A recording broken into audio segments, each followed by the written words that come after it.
So this is an aircraft, an experience I've personally been waiting for a very, very long time.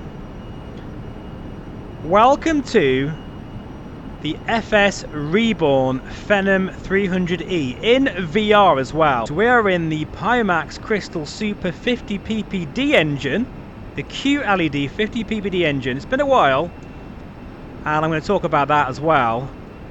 But also about this absolute marvel. I'm probably the last YouTuber on the planet to show it, but never mind. I've been taking a bit of a break from VR. But yeah, this is one hell of a bird. And I can't believe we've got finally a business jet with the sort of A2A-ness or black square-ness that I've been personally craving for a very long time. The thing is, me personally, and you might be different, what I love about flying in a flight sim, especially in VR, is owning aircraft like this, where it feels like you are actually living with it on a day-to-day basis, on a month-to-month or year-to-year basis, where if you mess up, if you don't fly it correctly, you will break things. If you have a hard landing, you might get a puncture, you might have a bird strike, you have to deal with passengers that actually have feelings, they talk to you, they need serving. All those things that really create not just a flying experience but a fully immersive experience. Add VR into that. Yes, this is something I've been waiting for a long time, and the thing is, I do love my prop aircraft and turboprops, but the whisper sound of a jet engine is just something that is very special. The avionics suite of this particular bird is very special. This EFB you see here, I don't have any passengers on board today. That's because I'm still learning this bird. Like, I've only had a couple of flights with this so far, so what I've personally been doing is doing touch and goes and local flying, because I like to take my time and learn all the features of an aircraft this complex. Just taking my time with it. I don't want to just do everything in one flight.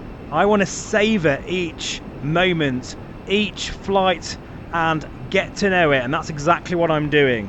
I thought I'd take you along here whilst flying in the 50 ppd, which has been a bit of a shock in itself actually, because I'm so used to the Dream Air OLED engine that there are some things that this still does better than even that. So anyway, as you can see here, I haven't really been flying much. I wanted to sort of buy the aircraft and use it when I had time. It's been a very busy couple of months for me, and being a new dad as well, I don't really get a chance to fly in VR like I used to. So I wanted to wait until I had time to fully appreciate this aircraft. And just look at it, guys. Just look at it. I think, personally, this is one of the most beautiful looking business jets I've ever seen. It's sleek, it's sexy, I love the winglets, I love the shape. It's a classic design, and I've just fallen completely in love with it, folks. Honestly, I really have. This is a dream come true for me, because I've always wanted A2A or black square realism, but in a business jet. And not only do you get all the things I've mentioned and way more besides, you also get your own FBO.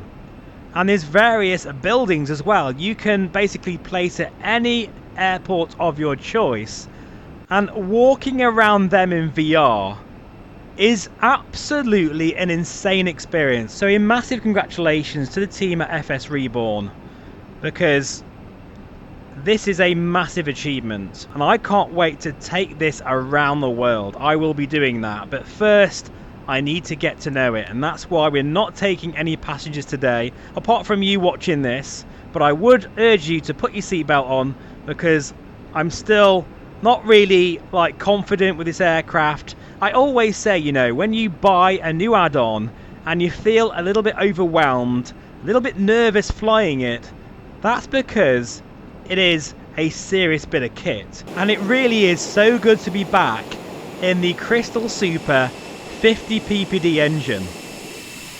How does it feel being back in this after using the Dream Air and Megan X for so long? I am a self-confessed OLED snob. Oh, whoa. Hang on a second. Was that lightning? I am a self-confessed OLED snob. Oh, whoa. I literally just saw lightning then.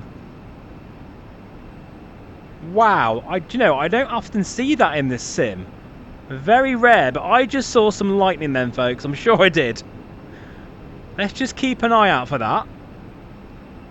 Because it's not really showing like it's that bad on the NextRad data, but I definitely just saw some lightning. I'm not even sure. That might be the first time I've actually seen lightning in real world weather, you know. Wow. But yeah, I've completely lost what I was saying there. Yeah, talking about the 50 ppd engine, it is so much brighter. It is so much brighter than the OLED engine. The field of view in this is so much better as well. Like, I'm getting 128 degrees thereabouts measured. And the aspheric lenses of this are really good. You know, they are excellent. Really good sweet spot. Not much warping in this at all. And I do feel if you are going to get a large headset like this, well, you might as well get a really good field of view with it. Otherwise, just go for something smaller. But yeah, this is really bright. But I do see Mura in this. I think that's one of the big things that hits me straight away, is looking at the sky. I am so spoilt by micro OLED that looking at the sky there is Mura in this, absolutely, and that's one of those unfortunate trade-offs you have to make with this display.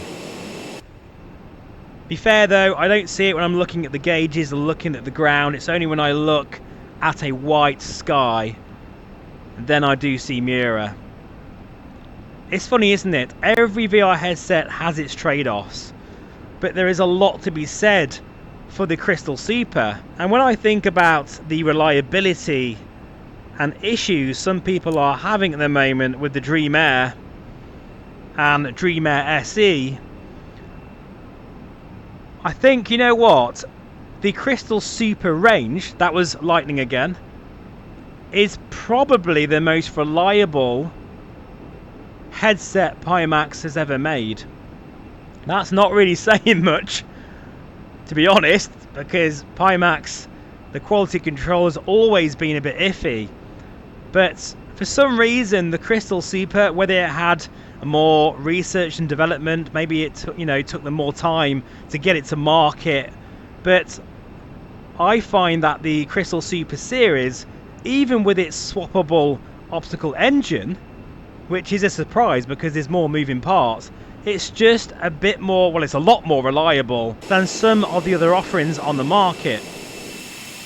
You could argue Mura is a quality control issue, but not really with this panel. It's just one of those things. As long as it's not really bad, you are going to get Mura with this display. And so long as it's either grade 1 or grade 2, that's just the way it is with this particular panel. Vario have the same problems with this panel as well, you know. But the upshot is, wow, is this thing so sharp. It really is. And it's so bright, and the field of view as well. This is a really nice balance. Probably the most perfect balance on the market of field of view, eye comfort, brightness and sharpness. It really is.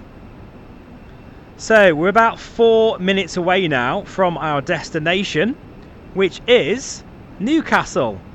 Feel free to join me for my, third or fourth landing with the Phenom 300.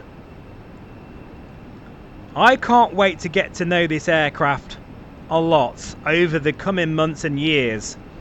This is the kind of aircraft you will buy and appreciate for many hours and hours, like hundreds of hours really, you know. I still can't quite get over this is only £37. In my opinion, this add-on with all the features that this has is easily £50 to £60. But don't tell FS Reborn that, okay? They might be watching this, so we won't say any more. But yeah, it is a nice change because I do fly turboprops quite a bit, and you know, on a long run, when you're on a long tour, I do get a bit sort of fed up with the drone of those sounds sometimes, but with this, it's such a lovely sound. And actually, if you really wanted to, with this EFB, you can somewhere, so many features on this, there we go, have headphone simulation. Wow, it's gone really quiet now. I would actually prefer that, unless I'm missing something, as a clickable option in the cockpit. So that would be nice. Also, bit of a gripe, it would be nice to have the checklist system in the actual sim itself. So you know when you go to here and aircraft checklist, there's nothing here. It would be nice to have that so you can highlight things.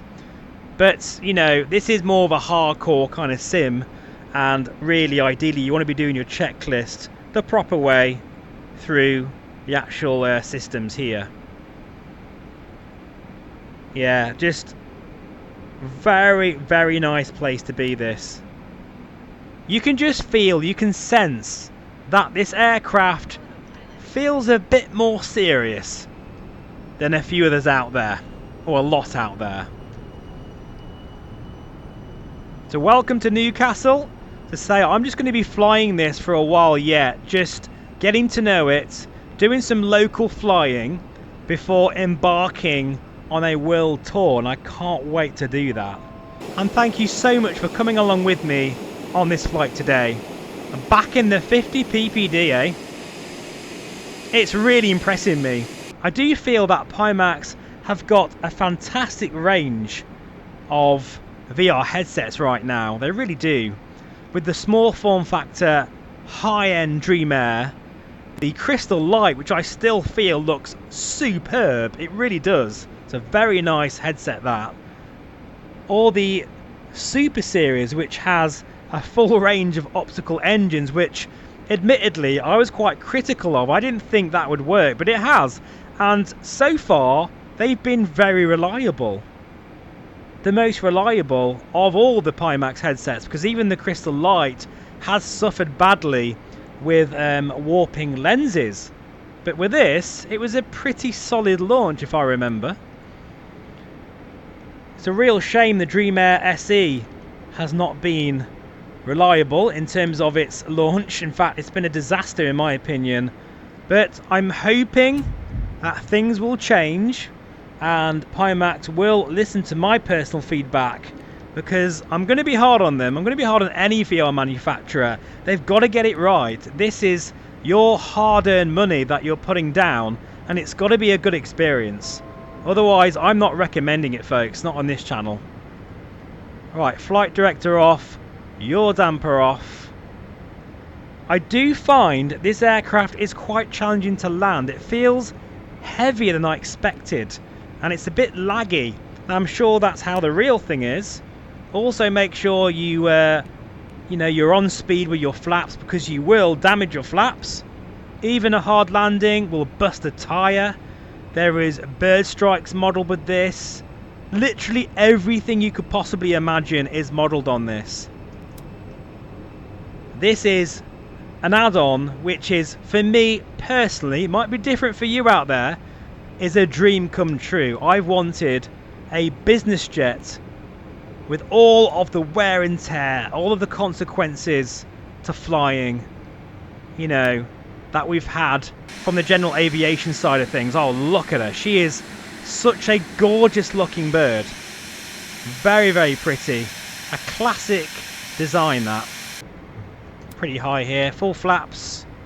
Flight director is where it should be here. Oh, I can hear the dogs barking. I think Melissa must be back home. You know, there's nothing wrong with this headset. The 50 ppd QLED module. It's a beautiful place for your eyes to be. Still is. I know why. Well, I remember now why I raved about it so much. It's a fantastic display in this. Here we go. Oh, that will do nicely. Not on centre line, but a bit all over the place there, but that will do. Anyway, folks, thanks for watching. We've been in the Pimax Crystal Super 50 ppd. I might do a 1-year review of this soon. And of course, in the epic FS Reborn Phenom 300E. If you haven't bought it yet and you're into business jets, you are truly, truly missing out. Thanks for watching. I'll see you again very soon. Take care and bye for now.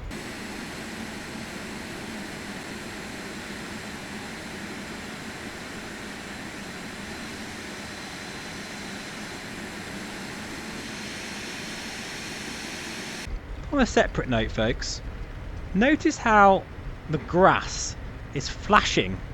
I've noticed that with the recent NVIDIA driver, in fact the last couple. It's very annoying. If any of you out there have a fix for this, please let me know. See that? It's very, very annoying, isn't it? So if you do know a fix, please let me know in the comments below. And also, that means you've watched the full video, which I do really appreciate as well. Alright, anyway, I'm off. Take care. See you soon.